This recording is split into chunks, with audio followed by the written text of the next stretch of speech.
আমাদের বাড়িতে কালকে মনসা পুজো থাকার জন্য একটু কেনাকাটা করতে বাজারে গেলাম। বাজারে পৌঁছে প্রথমেই চলে গেলাম একটি বাসনের দোকানে। সেখান থেকে দুটো ছোট বালতি আর একটি হাতা পছন্দ করে কিনে নিয়েছিলাম খিচুড়ি প্রসাদ রাখার জন্য। তারপর প্লেট কেনার জন্য পৌঁছে গিয়েছিলাম আসাম রোডের পাশে অবস্থিত এই দোকানটিতে। এই দোকানটিতে তোমরা সমস্ত রকমের প্লেট, গ্লাস এবং কন্টেনারও পেয়ে যাবে সুলভ মূল্যে। তারপর গ্লাস আর প্লেটগুলি বেঁধে দেওয়ার কথা বলে আমরা চলে গিয়েছিলাম দশকর্মা বাজার ছাড়ার জন্য। মনসা পুজোর জন্য পদ্মফুল একটি বিশেষ জিনিস, তাই এটি ভোলা যাবে না। তারপর চলে গেলাম অল্প খই আর চিড়ে কেনার জন্য। বাজারের ছোট দোকানগুলোতেও ভালো জিনিস পাওয়া যায়, আর এদেরকে সাহায্য তো আমাদেরই করতে হবে।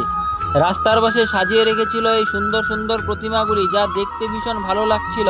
অনেকক্ষণ ঘোরাফেরার পর এই প্রতিমাটি আমাদের পছন্দ হয়েছিল, তাই ফাইনাল করে পেমেন্ট করে দিয়েছিলাম। তারপর গাড়িতে উঠিয়ে দিতে বললাম। তারপর কিছু জিনিস মুদিখানার দোকান থেকে কিনে নিয়ে বাড়ি ফিরছিলাম। কালকে একটি নতুন ভিডিও আসবে, তাই সাবস্ক্রাইব করে নাও।